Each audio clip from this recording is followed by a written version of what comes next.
Okay, students, good morning. And this is the second session. We are seeing prose, Two Gentlemen of Verona, A.J. Cronin, 12th standard. Okay, and I have given certain glossaries which we will see while the session is going on.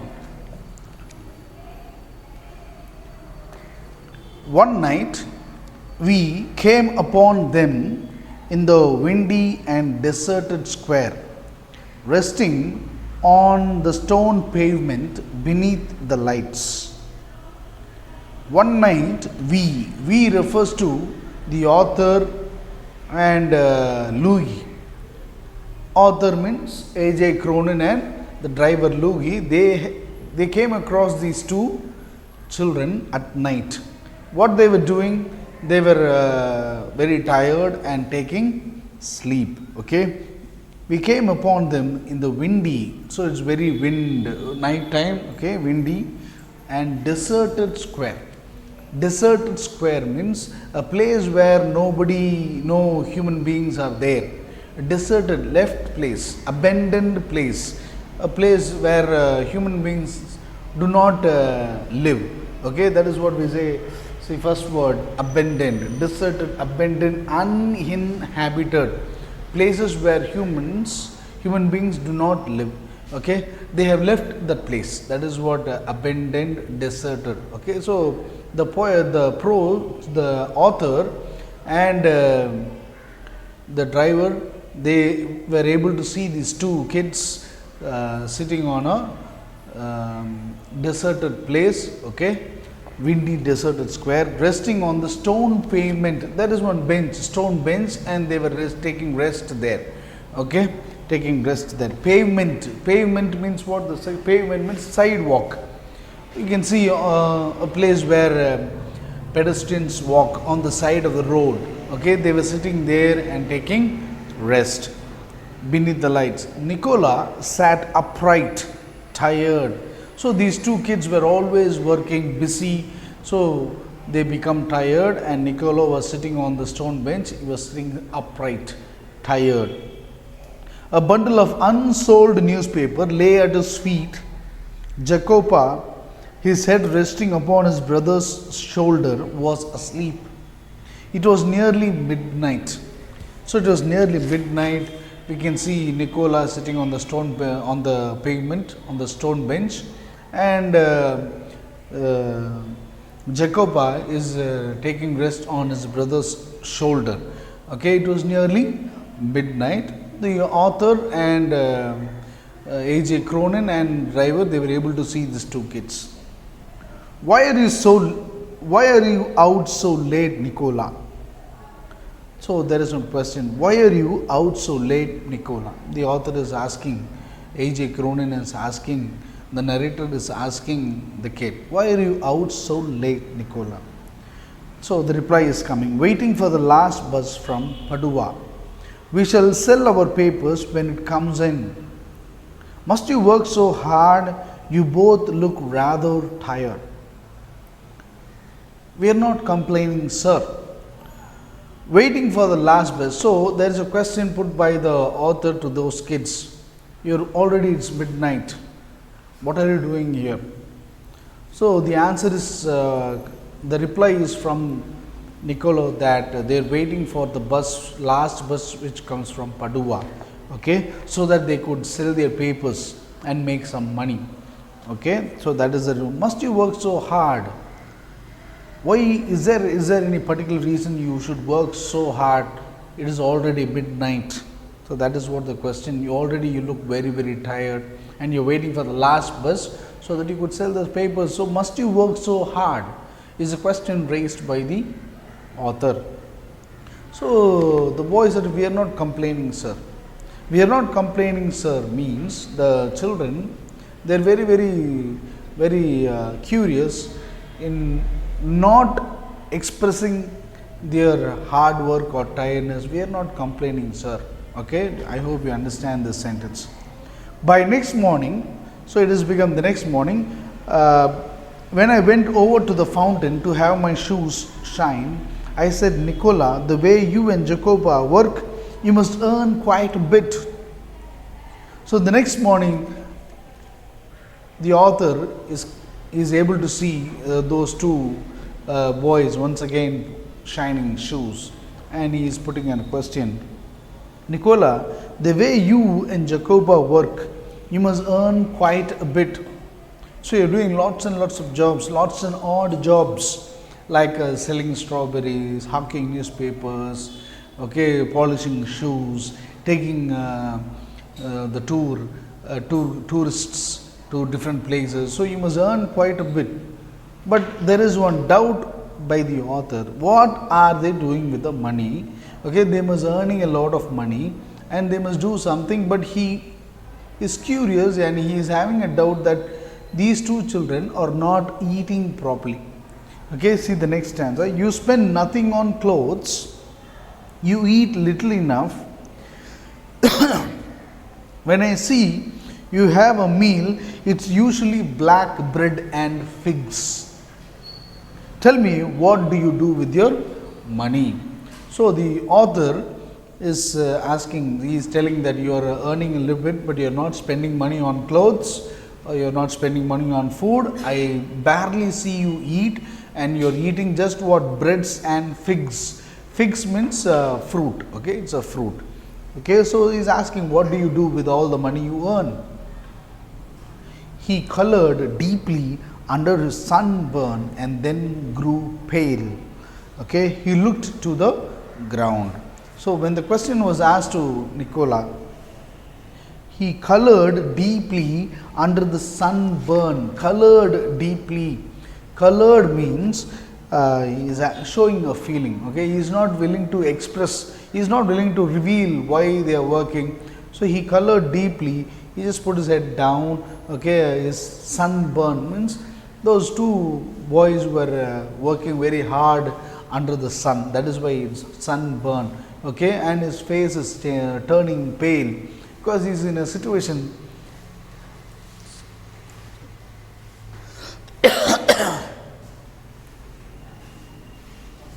So his face is turning pale in a situation where he would not like to reveal the secret why these two boys are working. So his face is turning pale. Pale means what? When you feel somewhat embarrassment, a kind of like when you feel ashamed, your face changes. Okay, that is what pale. Okay, so pale, face changing due to fear or shock. Okay, so that is what pale. He looked to the ground. You must be saving up to emigrate to America, I suggested. He looked at me sideways, spoke with an effort. So the author is telling that you must be saving money to go to America, to emigrate to America. So emigrate means what? The answer is on the book back, and I have written it on the board. Becoming citizenship of another country. Okay, so that is what emigrate. Okay, I hope you also know what is immigrate, coming from another country and settling in our country. Okay, that is what immigrate.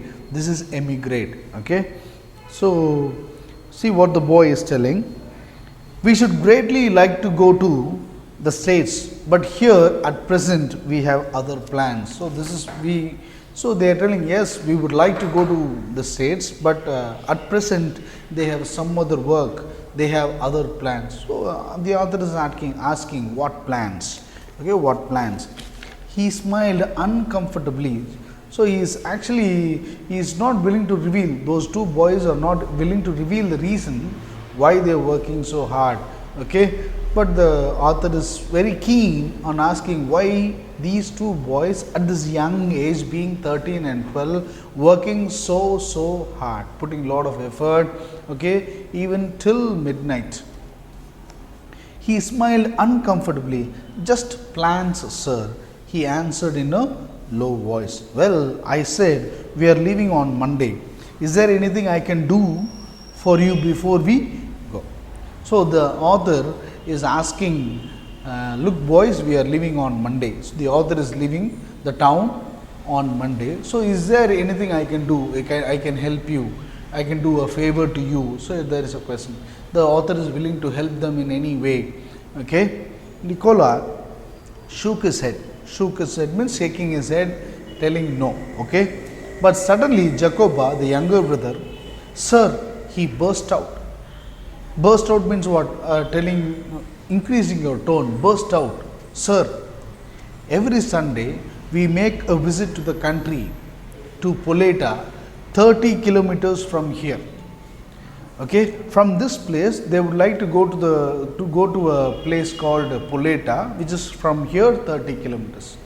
Okay, so they would always go by cycle, but look, they are asking as a obligation to the author. Okay, usually we hire bicycles, but tomorrow, since you are so kind, you might send us in your car. You can give us a lift in your car to Poleta. Okay, because every Sunday they go to the place called Poleta. Okay, I had already told Lugi he might have the Sunday off. So the author is telling, yes, I have already given leave for Sunday for Lugi, the driver, so that Lugi will be on leave on Sunday. I had already told Lugi he might have the Sunday off. However, I answered, I will drive you out myself. Okay, so the author is telling, I will take you myself. I will drive the car and give a lift to you to the place called Poleta. There was a pause. Pause means what? A small break. Nicola is hesitating and somewhat reluctant to get the help, to receive help from the narrator, because from this point also we can understand how these boys are very, very stubborn in not expecting help from others. They would like to stand on their own. Okay, so that is why Nicola is someone, he is glad. Look, Nicola was glaring at his younger brother in vexation. Why are you giving trouble to the author? So that is what vexation. Okay, he is somewhat vexed in asking a favor from the author. We could not think of troubling you, sir. It will be a trouble for you, sir. But the author is always willing. Okay, he has been inspired from the beginning, from these two boys. Okay, and he is saying it won't be any trouble.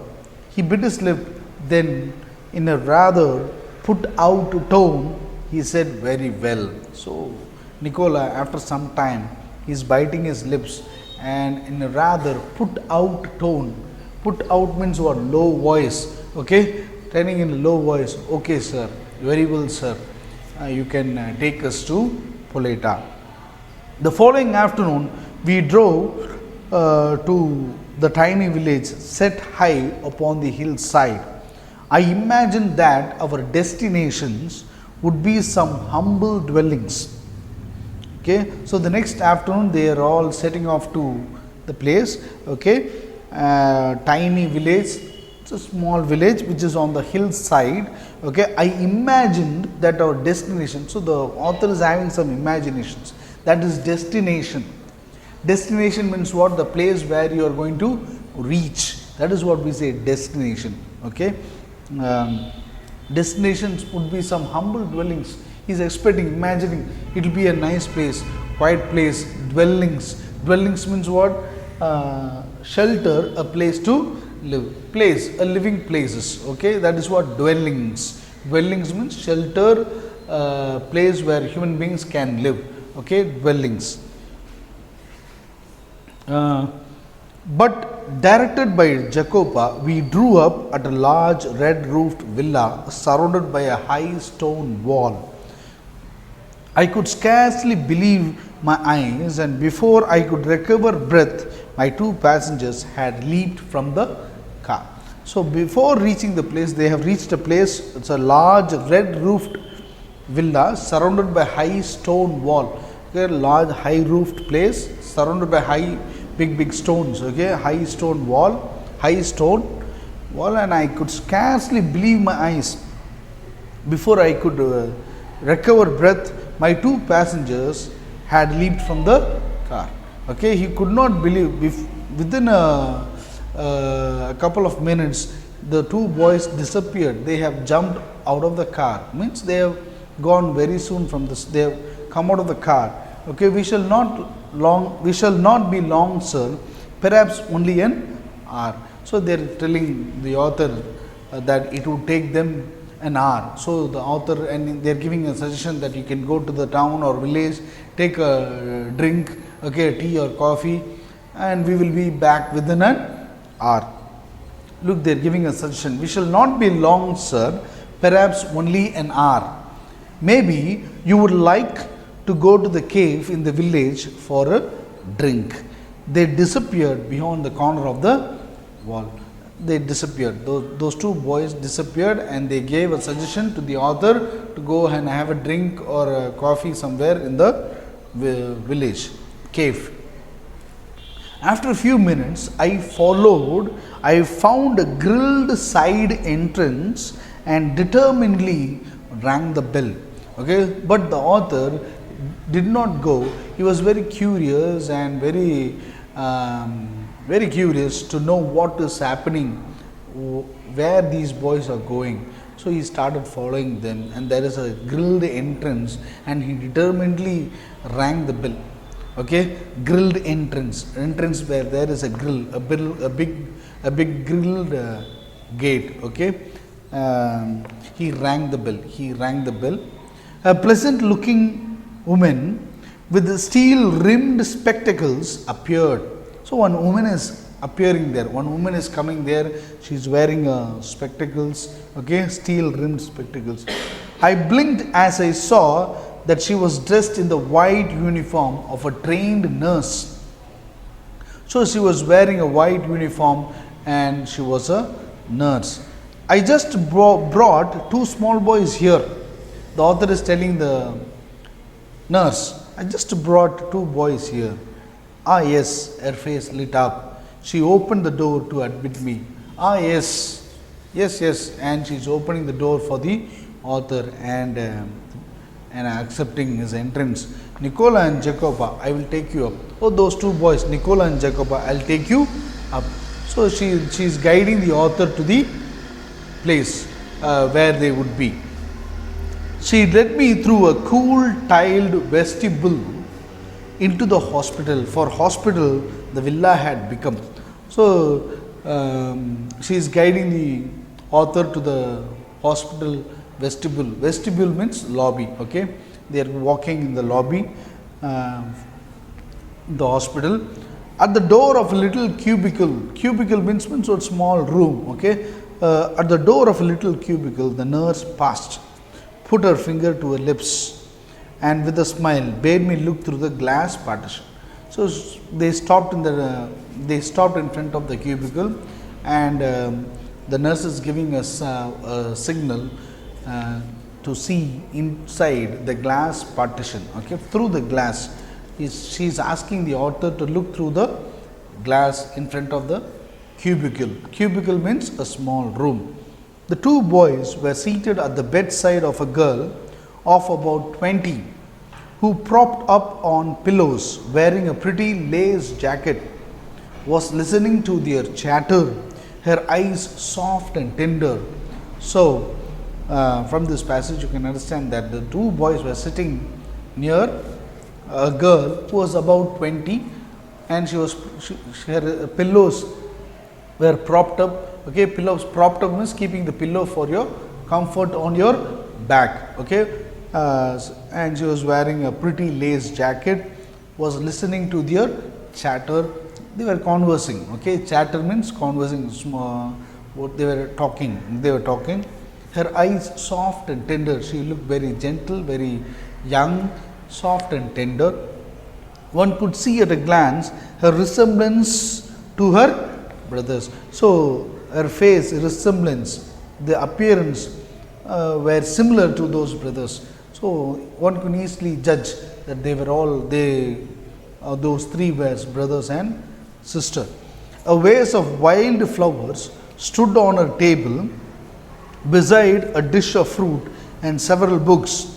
A vase means what? Where we keep flowers in one small pitcher or jug like, okay, for just a beautiful appearance. Okay, a vase of wild flowers stood on her table. On the table there was a vase, and a dish of fruits, and several books to read.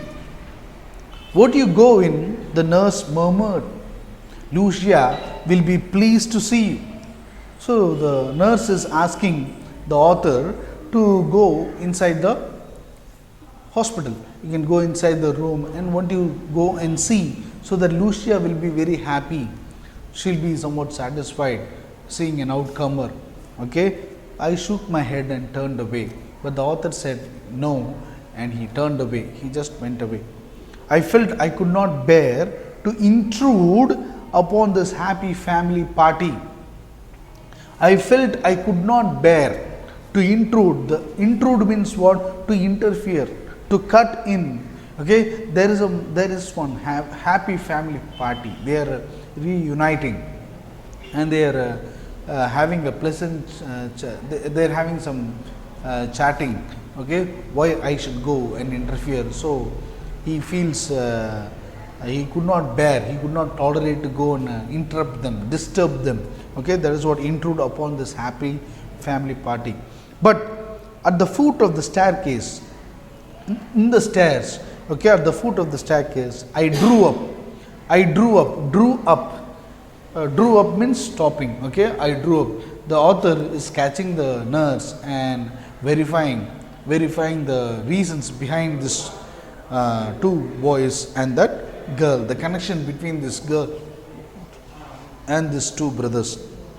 I drew up and begged her to tell me all she knew about these boys. Okay, so the author is asking that nurse to tell about their story. She was eager to do so. They were, she explained, quite alone in the world except for the sister Lucia. Their father, a widower, a well-known singer, had been killed in an early part of the war. Shortly afterward, a bomb had destroyed their home and thrown the three children into the streets. They had always known a comfortable and a cultured life. So the nurse is telling that those boys, their father was a widower. Widower means a father who is not having a wife. Okay, so their father also passed away, who was a well-known singer. Okay, those kids' father was a great singer. He had been killed in the early part of the war. Then afterward, within that, what happens in the next moment? Next couple of year or something, an explosion. Afterwards, a bomb had destroyed their houses. Okay, they were completely devastated. Okay, destroyed their home and thrown the three children into the streets. They had no shelter. Okay, they all have come to the streets because of the bomb which was exploded during the war time. Okay, they had always known for a comfortable and a cultured life. Okay, they were living a comfortable and a very cultured life, but due to the war and bomb explosion, they lost their life, and their life had come to the streets. So students, I have told you till this part that the two brothers are meeting their sister, and the author is watching from the outside and getting all the story about these two children, what happened to them from the nurse. Okay, and remaining part of this prose we will see in the next class. Okay, please do follow the video and do the homework which has been prescribed, which has been given in your WhatsApp group. Thank you. A.J. Cronin was a Scottish physician and novelist. After his first novel became a huge success, Cronin gave up medicine and took to writing as a career. The title of the story, Two Gentlemen of Verona, is the same as that of one of Shakespeare's plays. Like Shakespeare's play, this story is set in Verona, a city in Italy. This story was written after World War II. Verona was heavily bombed during the war. After the war, the people of Verona had to face a lot of hardships. There were few jobs and necessities were expensive. In such difficult circumstances, the two boys in the story had to work very hard to pay for their sister's treatment. Though they were young, they shouldered their responsibilities with dignity. They never once complained. The author is impressed by the behavior and actions of the two boys and calls them the two gentlemen of Verona. Here's a brief summary of the story, Two Gentlemen of Verona by A.J. Cronin. The narrator and his companion are driving through the outskirts of Verona, a city in Italy. They meet two young boys selling strawberries. The older boy, Nicola, is 13 years old. His younger brother, Jacopo, is 12 years old. The next morning, the narrator sees the two boys polishing shoes. The boys tell him that they do many things for a living and even give a tour of the town. The narrator asks the boys to take him around. While the narrator finds the boys innocent, he perceives a seriousness and maturity in them as well. In the following week, the boys run many errands for the narrator. He is struck by their willingness to work. He even sees them on a pavement at midnight, waiting to sell newspapers. He asks Nicola if they are saving money to emigrate to America. Nicola replies that they have other plans. One day, the narrator informs the boys that he is leaving Verona soon and asks if there is anything he can do for them. Jacopo requests to be driven to Poleta. The narrator drives the boys to their destination, which is a large red-roofed villa in Poleta. The narrator follows the boys discreetly and discovers that the villa is a hospital. The boys had come there to visit their sick elder sister, Lucia. A nurse informs the narrator that the children's father had been killed in the war and that their home had been destroyed by a bomb. The children had built a shelter where they had lived on their own. The boys had joined the resistance movement against the Germans. After the war, they had come back to their sister only to find her suffering from tuberculosis of the spine. The brothers had persuaded the hospital to admit their sister. They visit her regularly and pay the hospital expenses every week without fail. The narrator is touched by their devotion. In their selfless actions, he sees a greater hope for humanity. Nicola and Jacopo are the main characters in the story. We see their story unfolding from the eyes of the narrator. Click each label to learn more about the characters. Nicola and Jacopo are brothers. Nicola is 13 years old and Jacopo is 12 years old. Nicola is self-reliant. He does not like to ask for favors. Jacopo is lively and naive and suggests that the author send them by car to Poleta. Nicola and Jacopo do not wallow in self-pity, but work to improve the situation. The brothers were used to a comfortable life. When they lose their father and home in the war, they work hard to meet their needs. They are devoted to their sister, Lucia, who suffers from spinal tuberculosis. They work day and night to pay for her treatment and travel 30 kilometers to visit her at the hospital every week.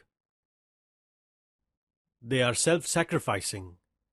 They do not spend money on clothes, food, or shelter, but they selflessly give all the money they earn for their sister Lucia's treatment. The boys display the qualities of true gentlemen. So, the author rightly calls them the two gentlemen of Verona. The narrator is a kind and generous man. He buys the biggest fruit basket from Nicola and Jacopo. He also drives them himself all the way to Poletta. The narrator is impressed with the two young boys and their willingness to work. Throughout his stay, the children do several odd jobs for him. He finds them helpful and is also concerned that they work too hard. He respects the boys and does not intrude into their personal lives.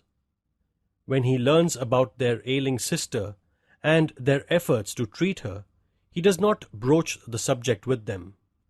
He keeps their secret. The story is about two brothers, Nicola and Jacopo. Their lives are an example of sheer grit and selflessness. Their example provides a ray of hope for humanity. Nicola and Jacopo have overcome the difficult circumstances brought about by the war. They lose their father and all their possessions, yet they survive by building a shelter amidst the rubble.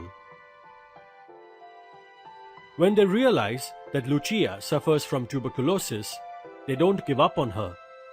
Instead, they give her the best medical treatment available and take up all sorts of odd jobs to pay for her treatment.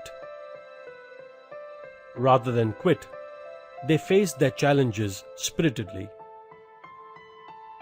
Nicola and Jacopo give everything they earn for the treatment of their sister Lucia. They wear shabby clothes, eat black bread and figs, and sleep on the pavement so that they can save to meet the hospital expenses. Though they have to work hard, often late into the night, they do not complain.